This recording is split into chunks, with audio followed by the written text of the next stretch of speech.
Hey guys, Andrethefarmer here, and I am in downtown Orlando, like right in the middle of the heart of the city here.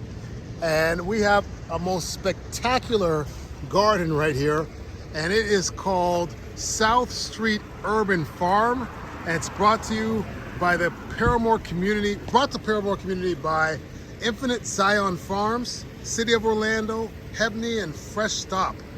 So here we have our host here. This is Prince. How y'all doing? Hi, and he's going to take us around and show us this amazing garden right in the heart of the city. Can you tell us a little bit about this garden? Yeah, so this garden, we are a nonprofit organization called Infinite Zion Farms, and the organization see on the label is our sponsors, or people that we work with to make all this happen, right?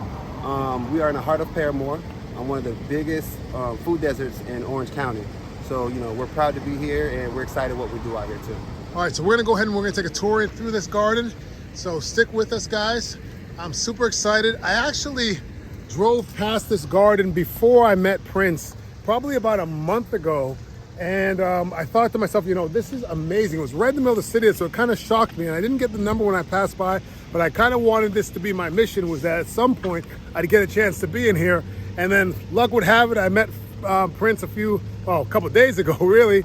And, we hit it off, and he told me about his garden. So here we are, we're here in the garden, and we're gonna check it out. We're gonna do a tour of the entire thing, and you guys are gonna get to see everything that goes on here.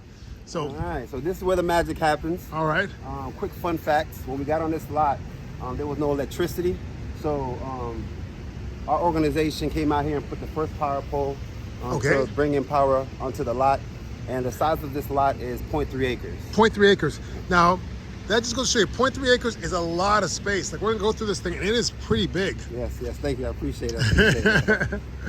We can start over here. This is our greenhouse. Okay. All right, come through the front. That's a nice big greenhouse too. And this is where we germinate, start our plants, and then from here, once they grow, we move them out to the raised beds. Okay, so do you have a lot of stuff here in the winter more so? Yeah. Summertime is pretty difficult to grow. It gets really hot. really hot. And most of the work that we do out here, we're grateful for volunteers that come out. Okay. So in the summertime, it's kind of difficult to have volunteers come out consistently. So work has been minimized until the cool season comes. Until it cools out. Okay, that makes sense. That makes sense. We've got a beautiful avocado here. I don't think I've ever seen a tree with avocados this dark. And I see they're falling on the ground. Is nobody eating? Nobody's eating these avocados? Not ripe yet, to be honest. Really? It takes about this is our second year growing it, so now it's fruit. It's producing fruit. Right. But yeah, it took about 2 years before it started producing fruit, so we're excited about that. Okay, cool. And over here we have our sweet potatoes. Sweet potato bed, nice. Sweet potatoes, depending on the sun, during the summer, those are good cover crops. Right. So we plant those. We planted this bed with sweet potatoes for the summer. Beautiful. And less maintenance. Yeah, less maintenance, right, to keep the weeds out and everything. Yeah. And this is another avocado tree here. Okay. And these are grafted trees, they're not seedlings? No, seedlings. These are seedlings? Yes. You guys planted these from seed? Yeah. Oh, wow, these are both seedlings. Oh, so this one hasn't produced yet? Yeah. Okay, wow. Okay, this is amazing. And also sweet potato leaves, you can eat the leaves as well. You can cook the leaves. Mm-hmm. Over here we got our eggplants. Wow. These are beautiful eggplants. Oh, wow. They're like egg trees. We just harvested them last week, so we still have a plant. We still have enough to go around. Right. That was beautiful. I see you got some papayas here in the corner. Mm-hmm. Oh, and you got passion fruit growing up these trees here. Yeah. Is that the yard? That's the neighbor. The neighbor. That's the yard that was here. I'm back here. They're probably going to be dropping some passion fruit in your yard. They're big ones too. Wow. This is our compost station. Okay. It's something we're very excited about. We're going to be tapping into this. Check out these. And then, sorry, I'm gonna grab one of these. Passion fruit here. Can I take this one? Yeah, you should. I want to try this passion fruit and see what it tastes like. Problem.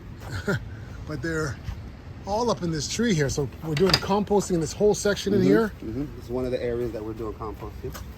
Are you planning on having chickens? That's one of the goals. Eggs is pretty popular. Right. So once we get certain things situated, we're gonna plan to bring on chickens out here too. Okay, wow. And this looks like amaranth here. This is halalu. Right. So we call it kalu in the Caribbean, and they call it amaranth in America. Okay. But yeah, callaloo. Yeah. Wow, that's really thick stalks. Those are some big plants. We got tomatoes back here. Okay. Yeah, right now, like I said, due to the summer, you know, they're hanging on, but we're going to be. We had all these beds with tomatoes, but we had to take some down because it's pretty hot. Right. So. I'll tell you what, your tomatoes look great. Mine are dead completely, so you guys are doing really good. Do you guys put shade cloth over these at all? No, we don't. No? You know, as we go, we come back, we water, we make sure we try to cover the beds to reduce the weeds, but most of the time it's pretty much like this. Okay. Throughout the summer, throughout the year. Wow. And do they make it through the winter, or do you? No, we transition and come out with other plants throughout the winter. Oh, so you'll pull these at the end. Okay, gotcha. We got a little mango tree here. It's also seedling. Yeah. Okay. And this one right here is okra. Oh wow, look at the size of the okras on there. Those are some huge okra. Wow. That's one thing I haven't grown yet, guy. Oh, for real? Yeah, I don't like okra. For real? Well, I shouldn't say I don't like it. I just don't like the idea of it. I've never tasted Got it. I'm gonna grow okra next summer. All right, so these are 2 connexes, and this connex is where, you know, we harvest and we store all our food, Okay. produce, and this is the office. You know, we come here, have our meetings, and sit down, all that good stuff. But the fact that we were able to bring power onto the property allowed us to be able to put a refrigerator. Oh, on site. nice. So I'll show you inside. Okay, cool. So what happens to all the food that comes out of here? So most of the food that we grow, when we harvest it, we donate to nonprofit organizations, churches, Okay.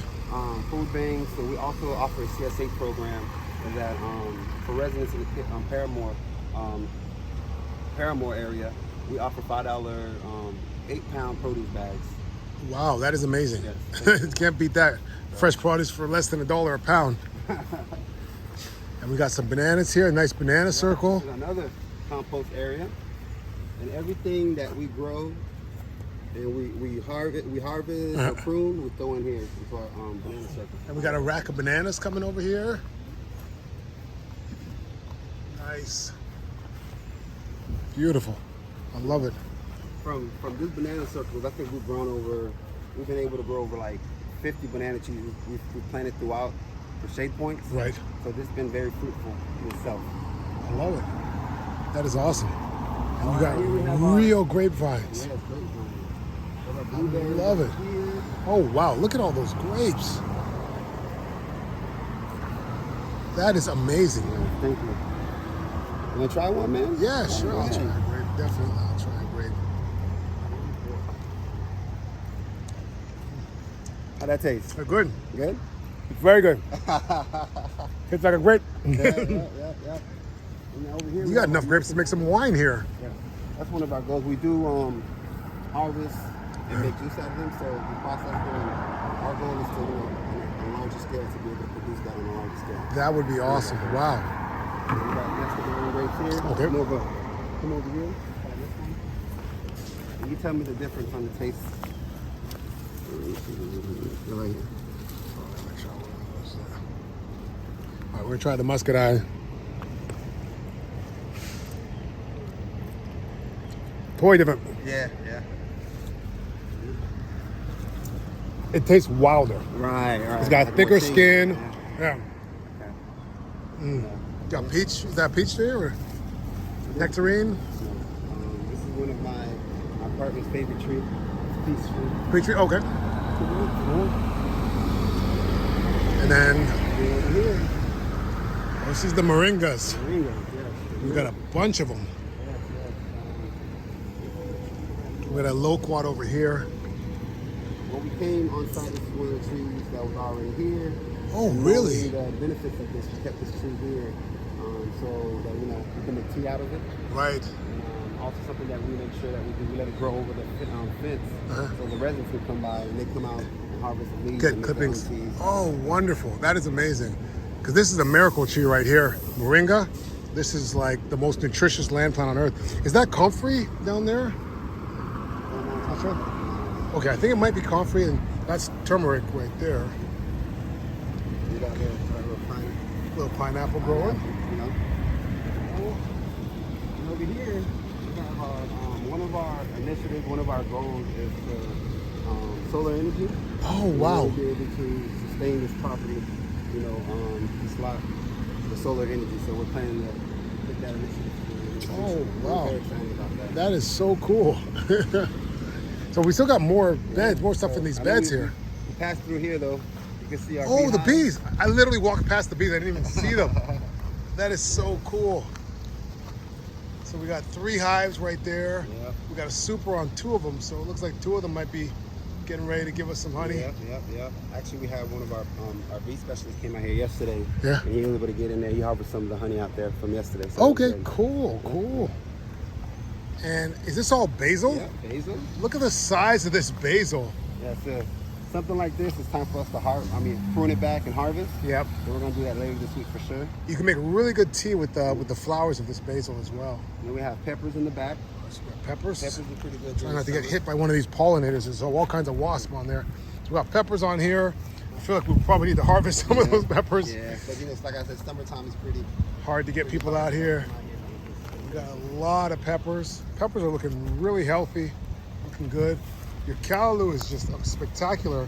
I think I'm gonna need to get a cutting of that callaloo because No problem. my callaloo does not grow thick like that with big leaves. Like that's just spectacular. Oh, is that a soursop over there in the corner? You guys go over there and check it out. Yeah, I think you got a soursop over here in the corner, which is a great spot for it because they're real cold sensitive. It's protected right here from all the elements. Beautiful. So, you see, this is the way to use a microclimate here and keep things protected. So it doesn't get all the sun that it wants, but it definitely gets protected from the elements. I've got something else growing here, and there's a berry at the end of this. I'm not sure what this is growing here. I think it's growing from the neighbor's yard, but it's got a berry on it. Then we got some squash over here.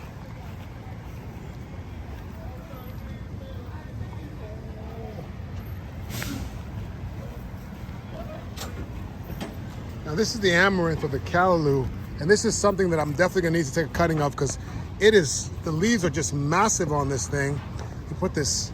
Trying to put this passion fruit in my pocket. But it is just massive. I have callaloo, but it doesn't grow like that. Then over here, not sure what we have here. You know what's in these beds here? These are cabbages? Or Brussels sprouts? Cauliflower? British greens? Oh, it's greens. Okay, collard greens. We got a lot of greens. Yeah, and right now, due to the summer, it's kind of difficult for them to grow, so we're gonna harvest those out too, and then clear out the beds and get ready for the fall cool crops. season. Yep, fall crops. Cool. I definitely want to know what you're planning for the fall. All right, we'll let you know for sure. And this is where when we process. Oh, wow. This is cool. Oh, go in? All right. It is so cool in here. Oh, wow. They got a lot of greens here. Got potato. Got some industrial size refrigerators here. Oh. These are the eggplants we harvest from that one bed. Okay, wow. That is awesome. And those are the onions that you harvested too there? Yes. And are those seed onions that you're going to plant in the fall, or? Garden manager has a plan for all that. Has a plan for the garden manager. Trust in the garden manager. I love it. I love it. And then, once we harvest, we come in here, we clean, we wash, and we store everything in the fridge.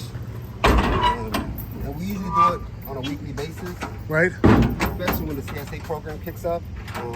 Because, we enjoy what we do. Very excited about it. Like I said, summertime is more difficult. Right. To have more people come out here and be able to grow certain produces. But we're excited for the new season coming up. So. Right. I know people don't understand that Florida is a really difficult place to grow things in the summer. You can grow your fruits and your mangoes, your avocados, but in terms of growing like produce, like that is just nearly impossible to grow in the summer here. It's just really hard. But anyways, thank you so much for the tour. And we really appreciate you spending time with us and showing me around. Like I said, I drove past here and I really wanted to get in here. And this is just spectacular what you've done with this empty lot And this is really what permaculture is about. It's, you know, taking land that's not so great and making it into really amazing land. And you guys have done a great job of that. So thanks a lot, man. I appreciate that, you know. And y'all can follow us on Instagram, Infinite Zion Farms, and on Facebook. And I hope to hear from y'all soon. All right, cool. Thank you. If you enjoyed that, hit the like button, subscribe. We got plenty more to come, all right? See you guys. Bye.